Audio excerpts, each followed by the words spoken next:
Worry is not a sign that something is wrong. It's a sign that something needs to be released. We worry because we care, because we fear losing what we value, because we mistake control for safety and uncertainty for danger. But worry does not protect you. It drains you. It keeps you locked in your mind, far from the strength that lives in action and clarity.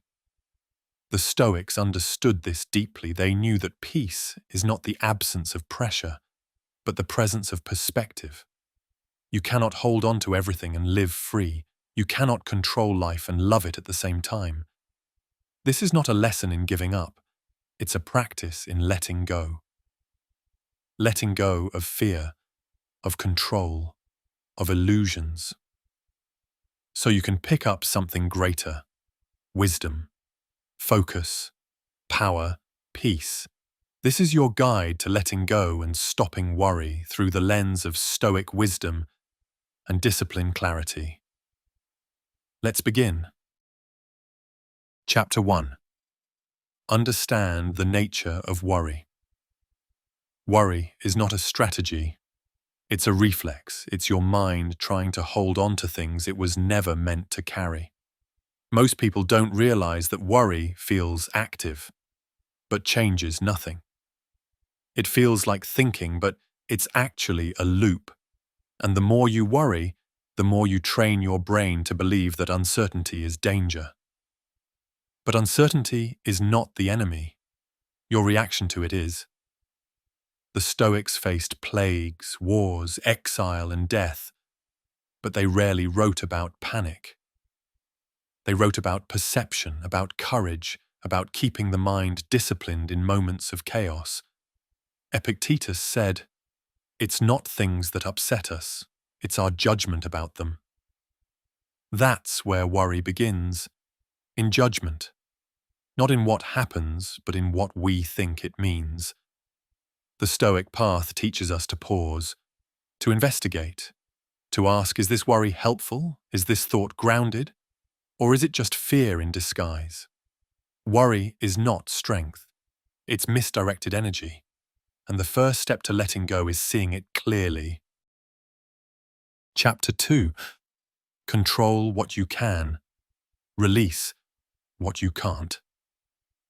At the heart of Stoic wisdom is one core idea.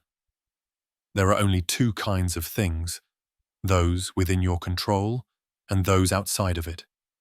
Your thoughts, yours. Your actions, yours.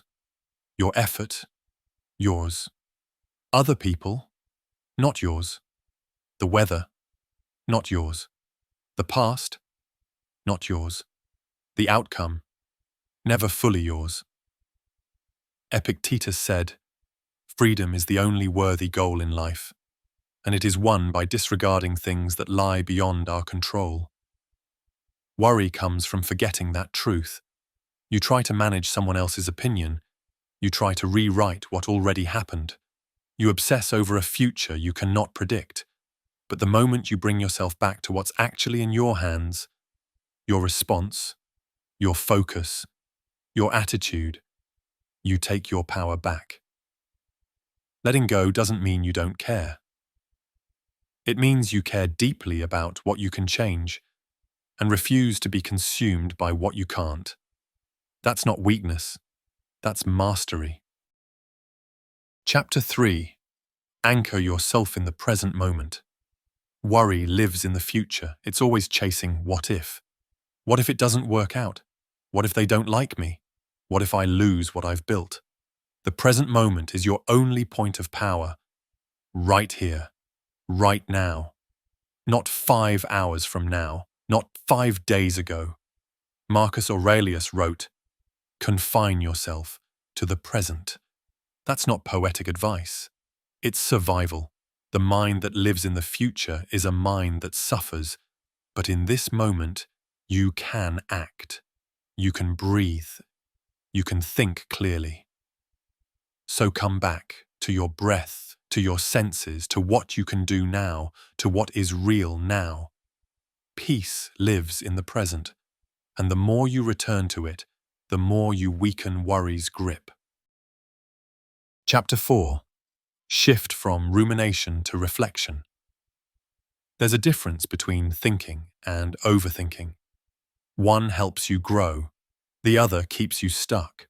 Worry is repetitive. It circles the same fear again and again. Reflection, on the other hand, is intentional. It asks, what can I learn from this? What's within my power to change? The Stoics were relentless about this difference. They didn't let their minds run wild. They trained their thoughts like a warrior trains his blade. Seneca said, "We should take wandering thoughts by the throat and drag them back to the present." When your mind starts spinning, you don't have to go along for the ride. You can interrupt it, you can redirect it, ask better questions. Replace passive worry with active self-inquiry. That's how you gain clarity. That's how you let go of the endless noise. Chapter 5.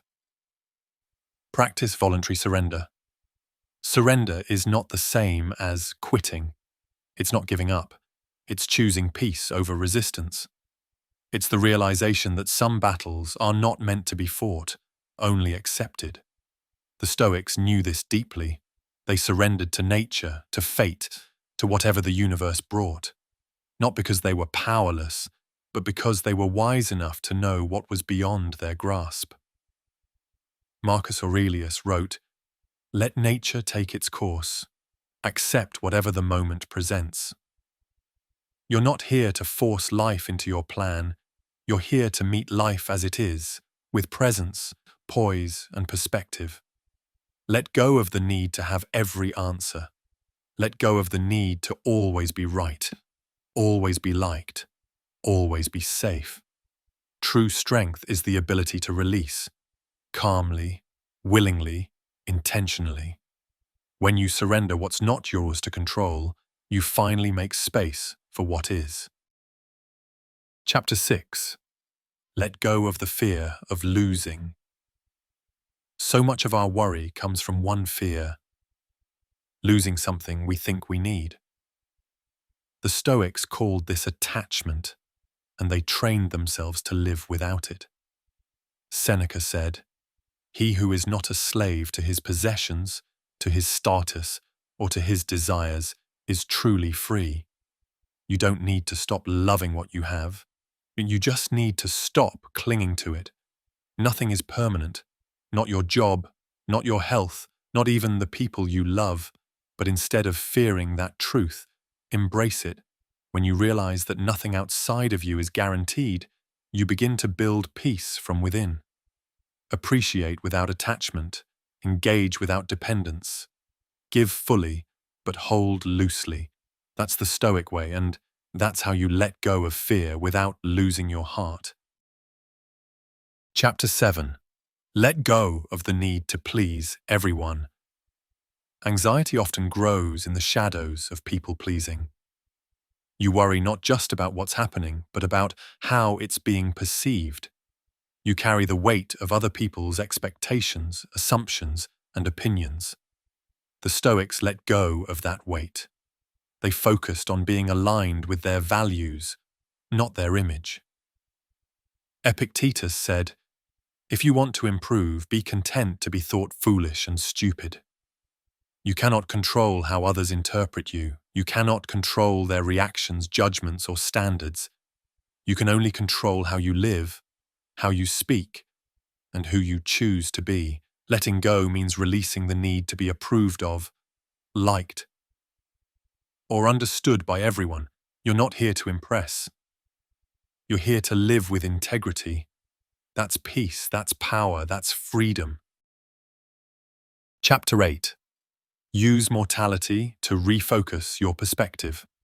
One of the most powerful Stoic tools for letting go is memento mori. Remember, you will die. To many, that sounds harsh, but to the Stoics, it was clarifying. It reminded them that time is short, that worry is a waste, that fear cannot coexist with urgency. Marcus Aurelius wrote, "You could leave life right now. Let that determine what you do and say and think. When you reflect on death, not to fear it, but to sharpen your awareness, you begin to live differently. You stop clinging to what doesn't matter. You stop obsessing over what's outside your control. You stop letting small things steal big moments. Letting go becomes easier when you realize how little time you have to hold on. You came into this world with nothing. You will leave with nothing. So why carry so much in between? Chapter 9. Reconnect with the present through action. Thinking alone will not solve worry. Sometimes, the only way to let go is to move. The Stoics were not armchair philosophers. They lived actively. They took action even when they didn't feel ready. They knew that clarity often comes through motion, not before it.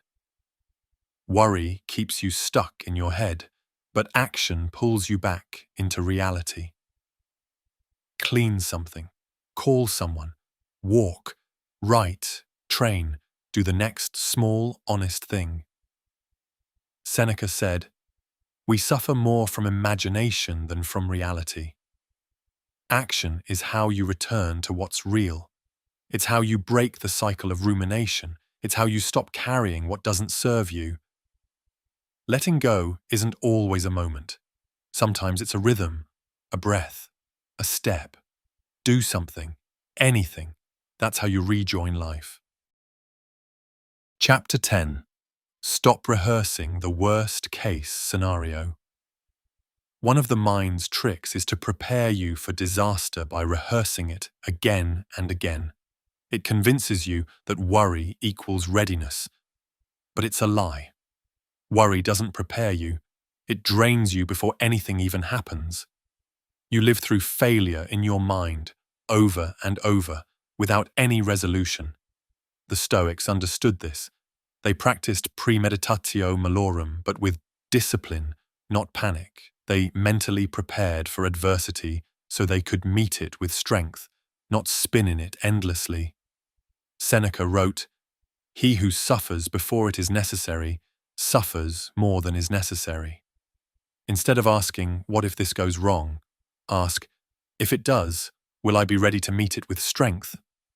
Instead of obsessing over every outcome, remind yourself, you have survived everything up to this point and grown stronger because of it. Don't rehearse failure. Train for life. Chapter 11. Set boundaries for the mind.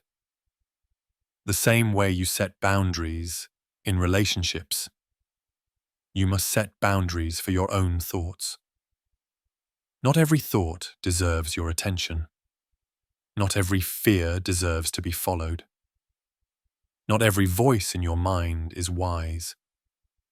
The Stoics didn't believe that you should believe every thought. They believed you should challenge them. Epictetus said, "Don't be carried away by appearances. Say to every harsh impression, you are just an impression, not the thing you claim to represent." Create mental filters. When a worry appears, don't ask, "Is this scary?" Ask, "Is this true? Is it useful? Is it mine to carry?" Guard your mind like a fortress. Let in only what builds you, never what breaks you down. Letting go starts with what you allow in. Chapter 12. Reconnect with what actually matters. Worry grows when you forget what really matters. You get caught up in noise, status, judgment, perfection, performance. You chase things that look important and lose sight of what truly is. The Stoics return to their values daily, to virtue, to clarity, to purpose. Marcus Aurelius reminded himself, "You have to assemble your life yourself, action by action, and be satisfied if one succeeds." Letting go is not about caring less, it's about caring more. About the right things, your time, your health, your relationships, your inner peace. You can't hold on to everything and still hold on to yourself. Let go of the trivial, hold tight to what's real. That's how the Stoic lives. That's how you find peace. Chapter 13. Practice inner stillness daily. You don't stumble into peace, you train for it. You carve it out of your day, the way you carve stone into sculpture, deliberately, consistently, with care. The Stoics made time for stillness. Not to escape the world, but to strengthen themselves for it. Seneca wrote, "Nothing, to my way of thinking, is better proof of a well-ordered mind than a man's ability to stop where he is and pass some time in his own company." Letting go is not a one-time act. It's a practice, a discipline of clearing the mind, even for 5 minutes, a habit of writing, breathing, walking, reflecting. Stillness allows your nervous system to reset. It helps you see clearly again, and it reminds you most of what you're clinging to, you don't need. Chapter 14. Redefine what strength means. Many people think strength means holding everything together, staying in control, never cracking. But the Stoics knew the truth. Strength is not holding on. It's knowing when to let go. They didn't measure power by how tight your grip is. They measured it by how steady your character remains when everything around you shifts. Marcus Aurelius said, "The impediment to action advances action. What stands in the way becomes the way." True strength is quiet. It's flexible. It adapts. It doesn't need to control the world because it's mastered itself. Let go of the false definition of toughness. Real strength is calm. Real strength is steady. Real strength is peace. Chapter 15. Let go so you can rise. You are not your fear. You are not your anxiety. You are not the noise inside your mind. You are what you choose. You are the clarity you fight for. You are the peace you practice. The Stoics didn't just let go to feel better. They let go so they could rise, to think clearly, act wisely, and serve something greater than themselves. Every time you release what doesn't serve you, control, worry, ego, you rise. Every time you choose calm over chaos, you rise. Every time you say, "This is not mine to carry," you rise. Letting go is not weakness, it is flight. It is freedom. And it's how you begin to live fully, fearlessly, freely. Final reflection.